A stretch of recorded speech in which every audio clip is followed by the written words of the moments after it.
Hello, everyone. I know that I have not posted for Modern in quite a bit, and when I do, my track record is quite iffy in terms of how regularly I do. I play a lot of this game. I played a lot of Modern when I was in college, and that was a lot easier for me. I had groups I could play test with other than just online, and I I don't know if I will get back to creating content for Modern like I did for a couple of reasons. I no longer have the playtest group, and I also no longer have the ability to make as good decks on a budget because there are decks that you just have, there are cards you have to play or play around. Flage is a $26 card.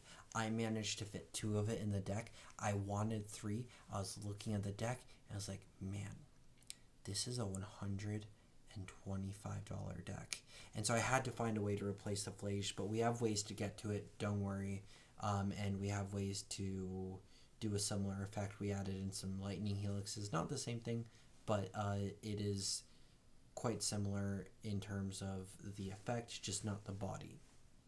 Now, I did manage to make a very playable deck and very upgradable for Modern. Our lands, you can turn a lot of our tapped lands that let us scry. I Listen, I love the scry lands for control. I have played more control than I care to admit, and the tap lands do wonders. But without further ado, let's get into the deck. Uh, if you go online, you can see a lot of different Jeskai lists that are centered around Flage as the win con. A lot of them run the One Ring, a lot of them run Flage, and it's a whole lot of like energy or kill spells or counter spells, and it's a lot. Honestly, Jeskai control right now feels a lot more like Modern than I think the rest of Modern feels like Modern. Um, so let's go down the list. So we have Flage, which says when it enters the battlefield, sack it unless it escaped. When it enters the battlefield or attacks, deal 3 damage to any target. You gain 3 life, and you can of course escape it from your graveyard by exiling cards. Now we aren't playing the surveil lands, we aren't playing fetch lands, but you are still able to put things in your graveyard quite easily. It is a control deck. This is our win con. It's how we're playing things, and we don't want it to die. As how we'll get there, how we will kill things or be able to survive long enough. We have galvanic discharge as a way to add energy and then deal damage. This saves up. Important note: you have to target, and you don't have to say how much energy you're using until it's resolved. You don't say, "Oh, I'll play Galvanic Discharge, gain 3, and use 4 of it." Let's say it's the first energy spell. Usually, you can cast a couple energy spells. I'll use 2 of it on your Lord of Atlantis, and in response, they flash in their Lord, a different Lord. Let's say Master Pearl Trident. Now, Lord of Atlantis is a 3/3. The way that should have happened was you say Galvanic Discharge on your Lord Atlantis. They flash in, and you spend all 3 to kill it, even though they flash in and it gets +1/+1, because you did not have to state the energy until it resolved. Lightning Helix, deal 3, gain 3 to any target. Prismatic Ending is a way that we can deal with a couple of things in the game. We cannot deal with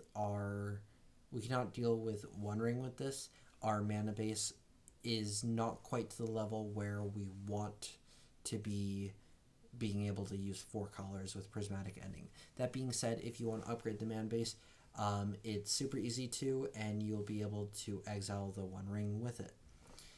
Lightning Bolt is another removal spell, or it's a way to pressure the opponent 3 damage. Wrath of the Skies is a way to deal with the One Ring, and it says you get X energy, and then you can use any amount of energy. Same deal with Galvanic Discharge. Don't disclose that information until your opponent lets it resolve. They may ask. You don't have to tell them until it resolves. then you can destroy anything, nearly anything, that has mana value less than or equal to the amount of energy you paid. Alright, that's a removal package. Flage could also fit under a removal package. Let's go ahead and put Flage there. 20 removal spells. Honestly, Teferi also remove a spell. It bounces things. So 22 removal spells for our whole deck, and we are able to survive quite well, actually. And so next up, counter spells. We have a single spell Pierce as our 1 mana, just a way to interact with our opponent. Mana Leak is going to do what Counterspell does 90% of the time, except Mana Leak is actually a lot more friendly to our mana base because we are not playing as many dual lands. Counterspell, of course, is the traditional Counterspell. It just stops what your opponent's doing, and it's blue-blue. Invert Polarity, choose target spell, flip a coin, either gain control of it or counter that spell. Now, either way, you're going to enjoy it, but you probably want to gain control of the spell most of the time. This is a way that you can take your opponent's win con, especially if Flage is not on board, but it's also a way that this is the way you win. You want to be very careful. This is a way that you can win the game even if Flage is not active. If they find a way to kill both Flage, on the off chance that happens, that they exile both Flage, then you can use Invert Polarity to try to gain control of something. It's a 50-50% chance, but if they manage to kill Flage, then you're already grasping for straws, whether you play this version or the fully stocked version. So you can invert Polarity, Lightning Bolt, and Lightning Helix to be able to try to kill your opponent. Next up, we have our card advantage. This is how we're going to be able to get to the cards we want to play. Tune the Narrative, draw a card, you get energy. You can store up energy through Tune the Narrative and Galvanic Discharge in order to be able... You could just play Wrath of Skies for 2 mana, and then you're good. No X, but you can pay the energy you've already collected. Dress Down is a way to make our opponent's things lose abilities. There are a lot of things in the meta that we would want to be able to use that on, as well as a way to draw a card. It does go at the end of the turn, so you don't have to worry too much. You could technically Dress Down and then play Flage. Enter the Battlefield doesn't happen, but that also means that the escape doesn't happen. End of turn, Dress Down goes away, you still have Flage, and then you go to your turn and you can attack with Flage. Okay. Lorien Revealed is a way that you can draw 3 cards, or you can island cycle if you're wanting to get one of your islands. You only have 3 islands in the deck, keep that in mind as you are island cycling. Last card in the deck beyond lands is going to be Teferi Time Raveler as a 2-of. I would keep this as a 2-of in the fully stocked list. It's just that you go a lot lower to the ground, and you don't really care about any single spell resolving so much that you need Teferi on board. Flage is fine if they counter. You could just play it later, although you want it to resolve.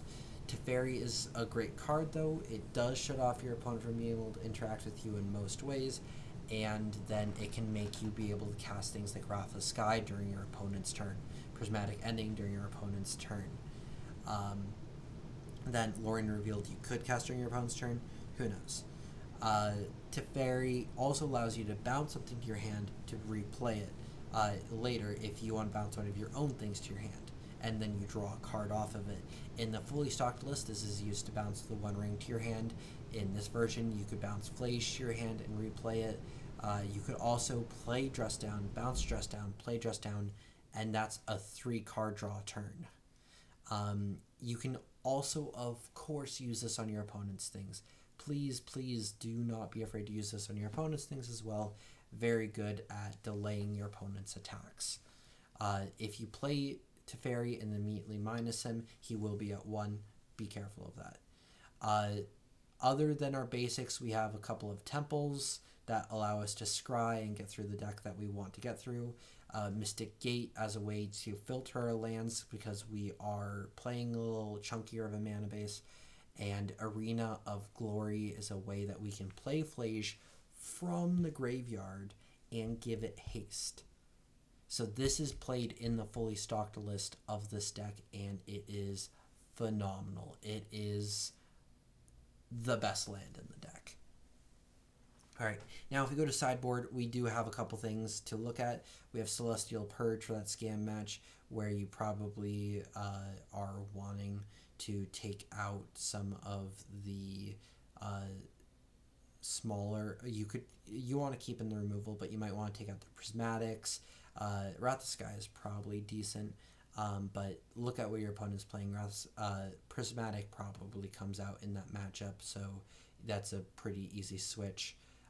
Ceremonious Rejection versus any deck that is playing the One Ring, and then that can also be versus Tron, which is also playing the One Ring. Mystic Dispute for the control matchup, as well as Merfolk or any other blue deck in the meta. I would suggest taking the Spell Pierce, taking probably the Mana Leaks or counter spells, swapping them out for the more efficient Mystic Dispute.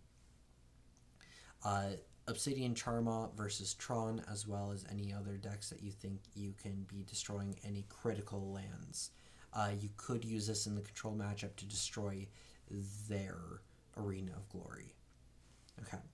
And then Supreme Verdict is a way that we can have another board wipe in case we need something on top of Wrath of Skies. This one can't be countered. This is very good. That comes up quite often, actually.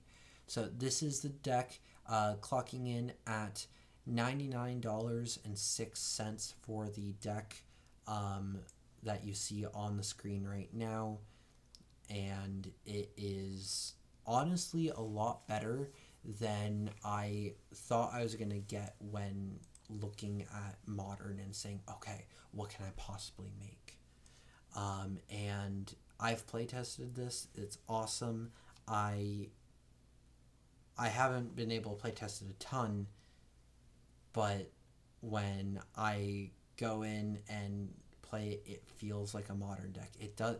The only part of it that feels a budget is the temple. The temple feels budget, but I honestly play temples in my fully stocked control lists because they let you go through a lot. Now, you'll more often see me probably playing the Surveil lands because they let you fill your graveyard, but they're just as good. Okay, maybe not just as good, but they're pretty good. For being 6 cents, I'll take it. I'll take it. Anyway, if you want to give this deck a whirl, go for it. I'll leave the deck list in the description. If you like this kind of content, give me a thumbs up, give me a sub, whatever you would like to do, and I will see you next time.